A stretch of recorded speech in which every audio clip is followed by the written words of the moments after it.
Hello everyone, Peter Canego here from Midship Cinema.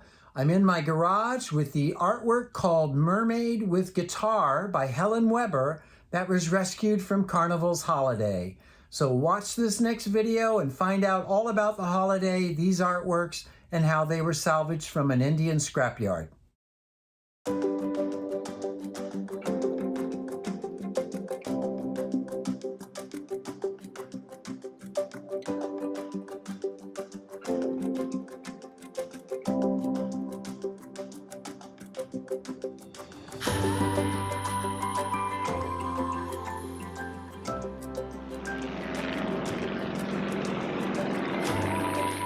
In the early 1990s, when visiting Miami on business, I used to watch Carnival Cruise's Holiday depart on a regular basis.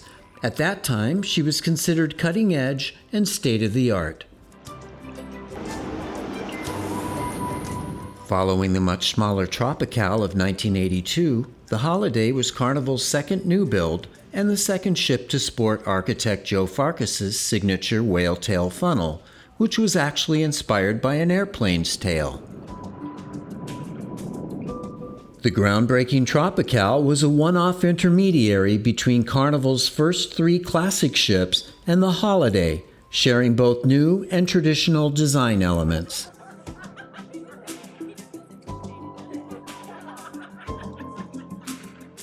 The 1985-built Holiday was the first in a trio of superliners that included the slightly larger 1986-built Jubilee and the 1987-built Celebration. Jubilee and Celebration can be immediately distinguished from Holiday by their clean-cut sterns, which lack the Holiday's sponsons. The Holiday would be a showcase of architect Joe Farkas's wildly conceptual fun ship decor. Like the Tropical, the Holiday was built at Denmark's Aalborg Verft Shipyard, where construction began in March of 1983. For nearly 2 years, workers toiled in the building and fitting out process, which included the installation of Burma teak on all open passenger decks. By late 1984, work on the ship was nearly complete, and in January of 1985, Holiday made her first sea trials. The ship would be christened by Lynn Arison, wife of Carnival founder and CEO Ted Arison. San Francisco-based Helen Weber was one of the key artists hired by Joe Farkas to give the new ship its vibrant look and personality. The multimedia artist had previously done tapestries for the Carnival ships Festival and Tropical. For Holiday, she would create 10 large and colorful ceramic panels depicting American holiday spots, as well as a 6-foot-tall mermaid fountain in the purser's lobby.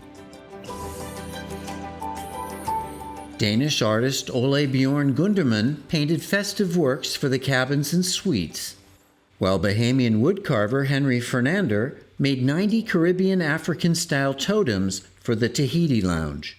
And father and son team Gene and Barry Masson created a 40-foot acrylic and steel sculpture for the ship's Times Square.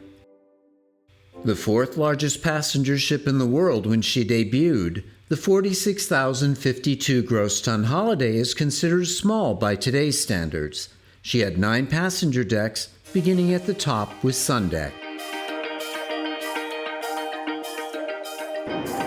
Sun deck featured an expansive teak-lined open sunning area that was sheltered on 3 sides by glass screens.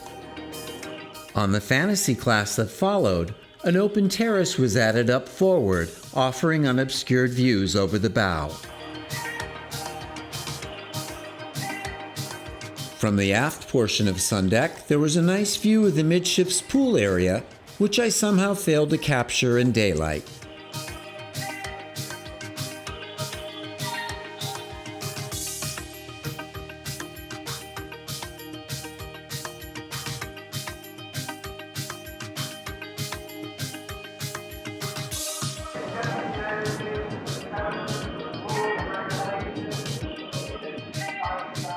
Veranda deck began with a teak-lined open observation platform that overlooked the bow. Builds were being commissioned. This wonderful vantage extended over the bridge wings, offering spectacular views of the Holiday superstructure and surging sea.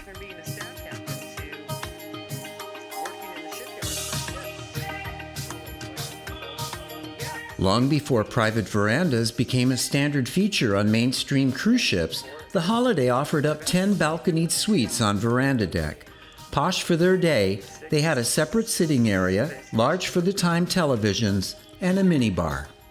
Their bathrooms also had a tub-shower combination versus just a shower, and of course, the balconies were lined in teak.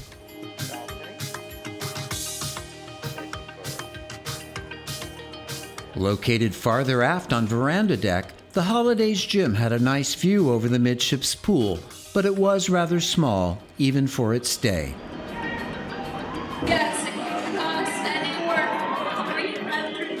Teak-lined terraces on this level overlook the midships pool and continued to a large sunning area aft of the funnel that overlooked the stern.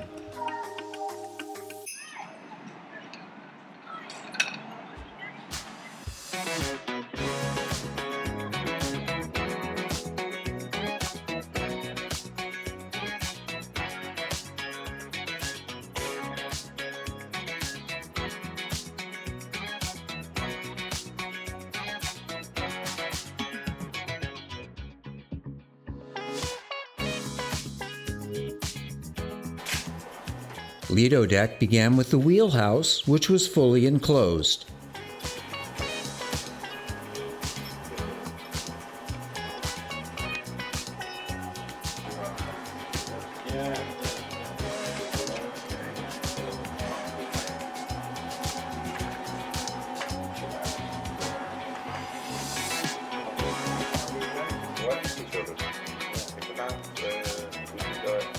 And the chart room was just aft of the wheelhouse on the starboard side. Lido deck continued on the outside of the ship with a pair of teak-lined promenade segments on either side.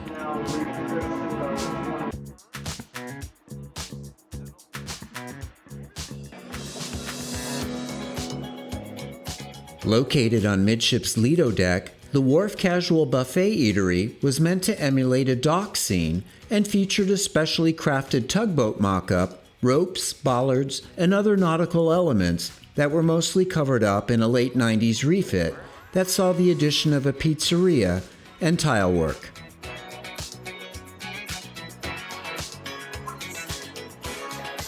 The aft portion of Lido deck featured an indoor-outdoor bar, wide-open sunning space, and a shallow wading pool.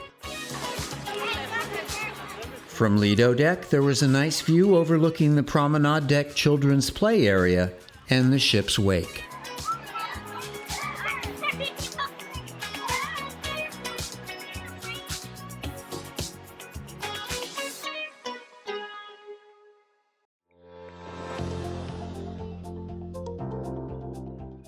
In lieu of the Islands in the Sun Cabaret Lounge on Tropical, Holiday's prom deck began with the upper level of the two-deck Americana showroom.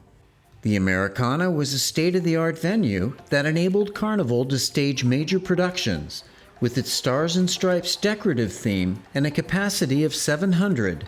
Its only downside was all the pillars that interfered with its otherwise great sightlines.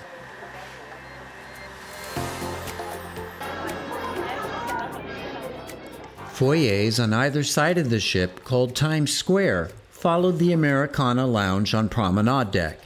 In the vestibule connecting each side, there was a steel and acrylic panel inspired by the actual Times Square, created by Gene and Barry Masson.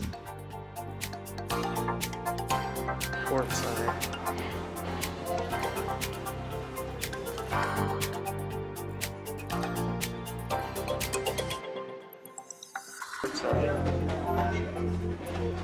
Forward, promenade.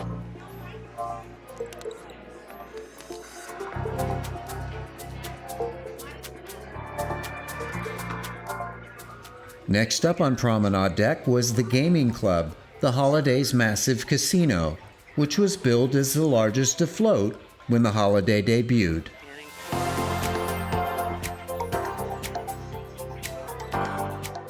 Unlike Tropical, which had traditional promenades on either side, Holiday had a single wide starboard promenade called Broadway. Its centerpiece was a 1934 built bus called the Betty Astrup that was refurbished for its new role as a mini buffet. The Betty Astrup served the appropriately named bus stop bar, which also featured vintage street signs and lamps.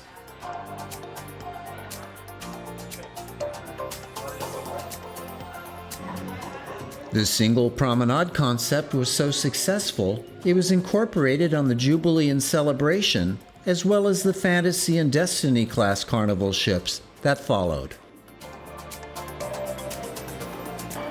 Next up was Cappuccino's, which was one of Carnival's very first specialty coffee venues. Promenade Deck continued with a trio of public spaces that included Tahiti, where Bahamian artist Henry Fernander spent 15 months carving 90 totems depicting Afro-Caribbean motifs that were made from Bahamian horseflesh trees.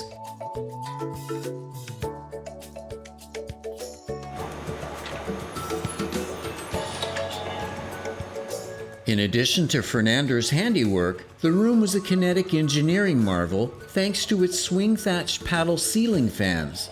Joe Farkas's early conceptual decor was in high gear with this innovative space.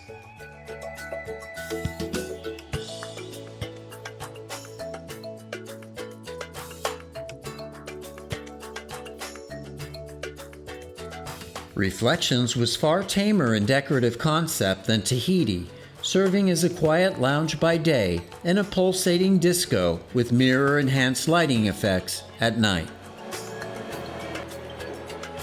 At its far aft end, Broadway took on sort of a New York subway vibe with its white painted brick detailing. The aft promenade deck vestibule was dominated by Helen Weber's spectacular holiday panel. Sadly long since vanished, its banner read, "Toes dance, carousels spin, balloons lift our cares away, when we take the child within ourselves on a holiday."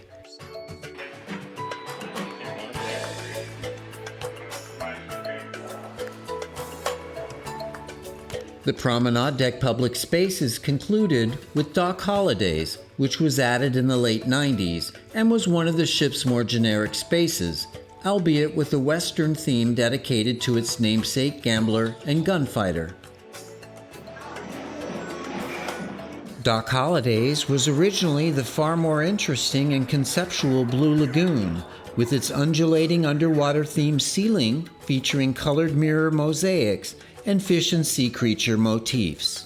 By the time I made my first visit in 1995, this cabaret show lounge had been downgraded to a noisy video arcade that was subsequently replaced with Dock Holidays.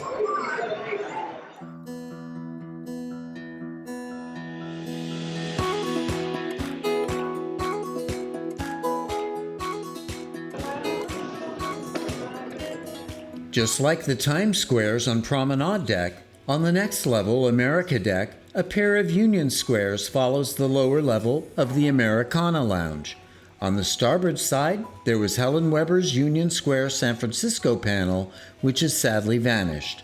However, the Union Square panel on the port side, Middletown, USA, was rescued during the ship's demolition process. Just aft of Union Square on the starboard side, the Carnegie Library was a library and writing room meant to emulate a traditional ocean liner library with its simulated dark wood veneers. Across the way on the port side, with Rick's Cafe, the movie Casablanca was given a nod via Joe Farkas's Moroccan decorative theme. Here, a secret spiral staircase linked the piano bar with the casino above.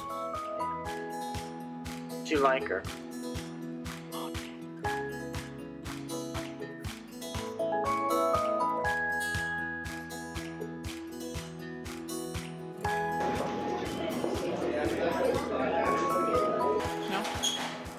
In lieu of the Tropical single restaurant at the bottom of the ship, Holiday had two similar dining rooms on America Deck.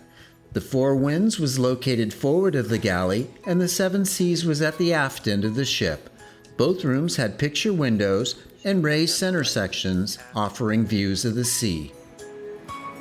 Facing aft.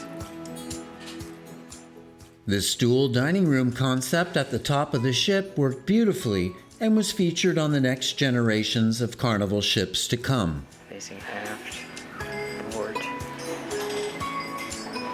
Facing aft from port.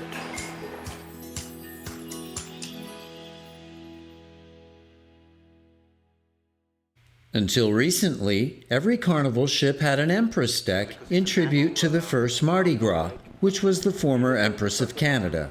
This level began at the forecastle on the Holiday, which was of course home to the ship's bell. Each of the three stair tower landings on Empress deck featured a Helen Weber ceramic.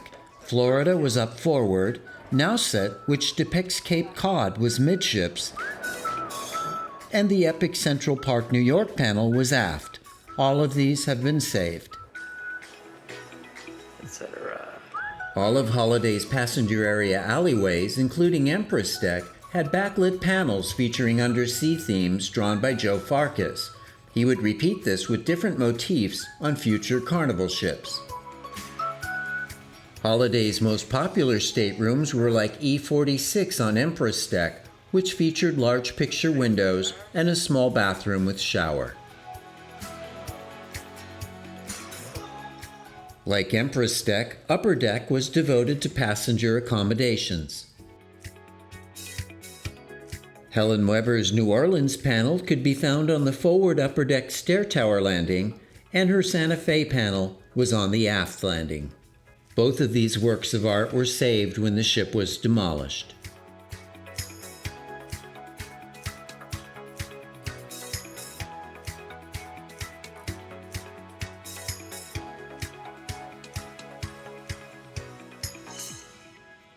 Cabin U50 on Upper Deck was another example of an ocean view with a picture window.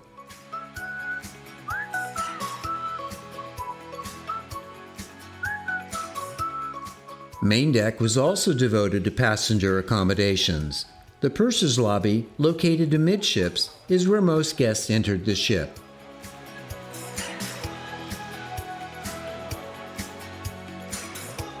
Modest in comparison with the Fantasy class atriums that followed, this open space was flanked on either side by large mermaid panels created by Helen Weber.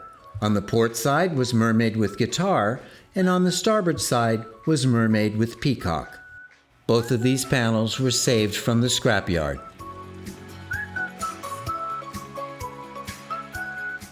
In the center of the space was Helen Weber's 6-foot-tall mermaid fountain.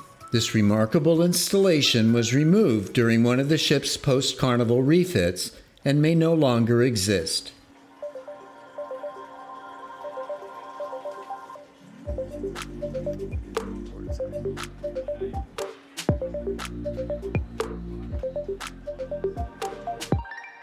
The lobby was also home to Holiday's Aalborgwerft builder's plate, which did not go with the ship to the breakers.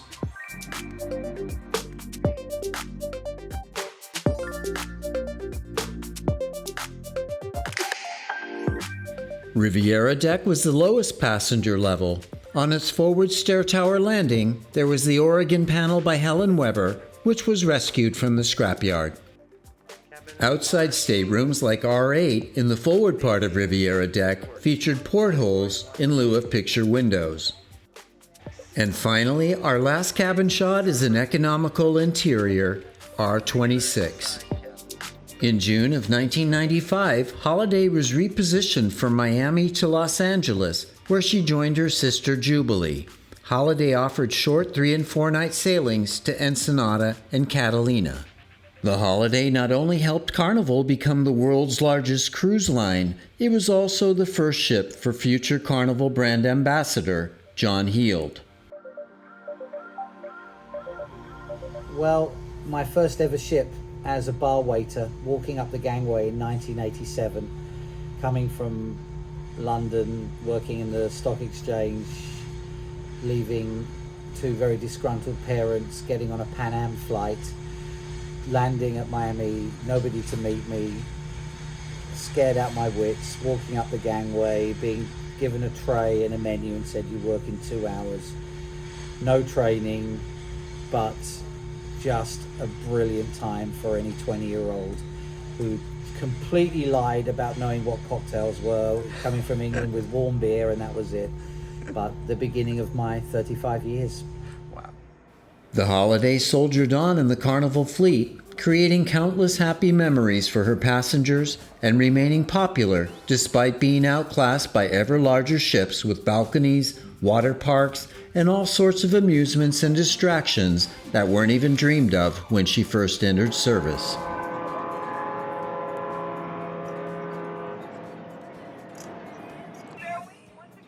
Admittedly, it took me a while to properly appreciate the Holiday, but after a 3-night sailing in 2000, I was all in with respect for this friendly and well-run ship. And you know, it's funny, but in retrospect, I think those sponsons that were added for stability after her first sea trials actually enhanced her looks. In 2009, Holiday was traded off to Spanish-language Ibero Cruceros, who sent her to the San Giorgio Shipyard in Genoa for a stem-to-stern makeover as their Grand Holiday. In the process, most of her original Joe Farkas decor was removed. She sailed with Ibero Cruceros until 2014. In March of 2015, after another major refit, this time in Greece, she entered service for UK-based cruise and maritime voyages as the Magellan. Sadly, the Magellan's career came to a halt shortly after she donned a new blue-hulled livery when the pandemic shut the cruise industry down in 2020, bankrupting CMV. She was sold to Greek-based Sea Jets, who in turn sold her to Alang Shipbreakers, where under the shortened name Madge, she beached within sight of her former fleetmate Marco Polo in January 2021. Before the cutting process began, the ship was stripped of all usable fittings, furnishing, and artwork, save for the surviving Helen Weber panels, which I purchased. These remained on board, steadily moving aft as the ship was being demolished.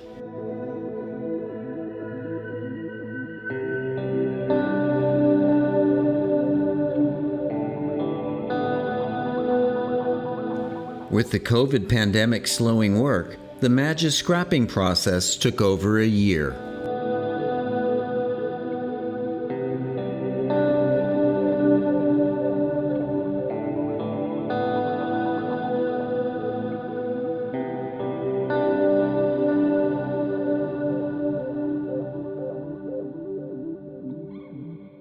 At about this point in late 2021, the Helen Weber panels were finally extracted and safely wrapped in carpeting that had also been removed from the ship. Not long after, as the former Holiday vanished forever, these artworks, with the exception of Santa Fe, which remained in India, were packed up and readied for their long voyage to California.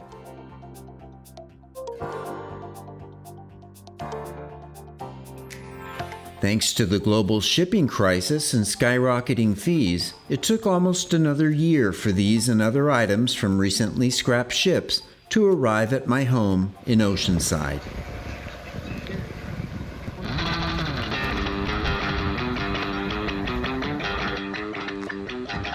Oh my God.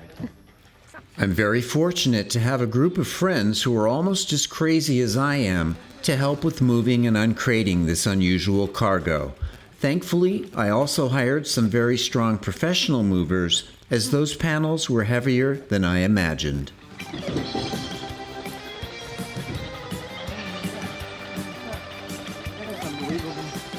Luckily, no friends, workers, or animals for that matter, were injured during the process of making this film.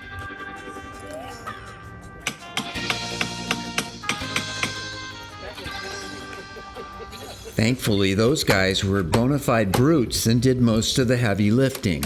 This is my great friend Tom Nikolai Vargas. And this is the delightful Tom Chirby. I've actually lost count of how many times in the past 20 years we've shared this experience of unloading a cargo of ship's parts from India, but I can't imagine doing it without them. And my other great friend, Sean Dake, who was wearing the green shirt.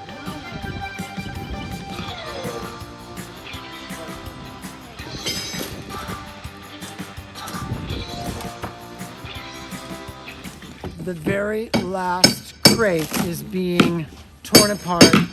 These are the Helen Weber ceramics from the MS Holiday, and I had no idea that they would weigh a bloody buggery ton.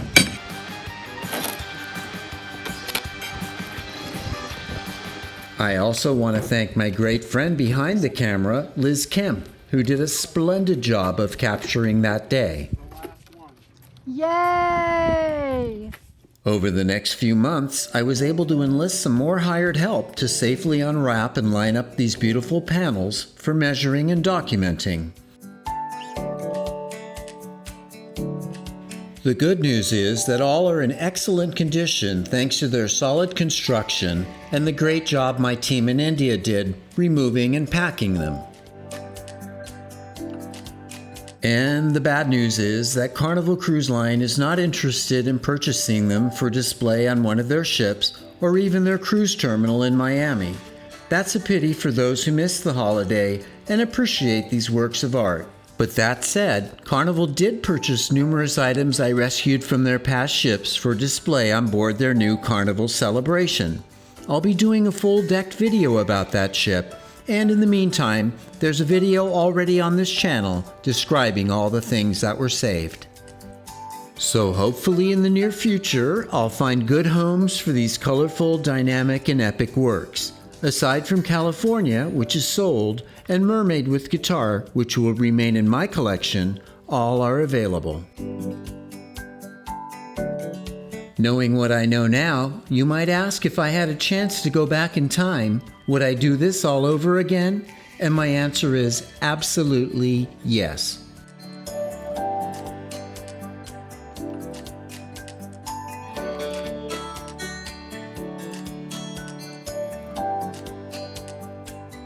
For serious inquiries only, please contact me at pk@midshipcentury.com. I'll also include that info in the video description. And thank you for tolerating my blatant sales pitch here, but you never know who might be watching. A little more backstory on these murals. Helen Weber's tapestries for the Tropical were so well received that Joe Farkas came back to commission more of her work on the holiday. Although she was more well known at the time for her textiles, she purchased a slab roller and kiln for her studio and hand-sculpted no less than 2,500 glazed tiles for her murals. In all, including the San Francisco Union Square and holiday panels that were not saved, her murals for the holiday covered over 465 square feet of space. Weber rolled and cut the tiles into double thickness to give them a distinct bas-relief quality. She also mounted them on thick solid teak panels for added strength, which explains why they are so heavy.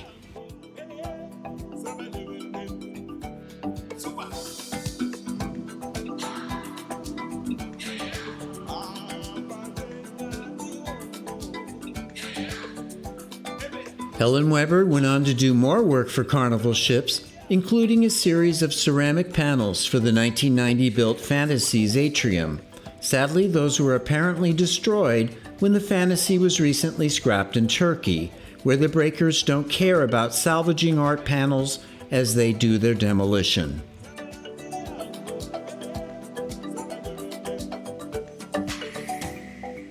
Helen Weber died at the age of 91 on September 17, 2019. She left behind a vast body of work that lives on in private and public spaces in all forms of media, from paint and print to poetry, tapestries, metalworks, wood, glass, and of course, ceramics. For more information on Weber and her work, please go to helenweber.com.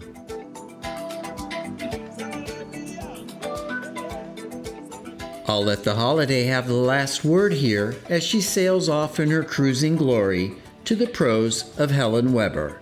Thanks for watching.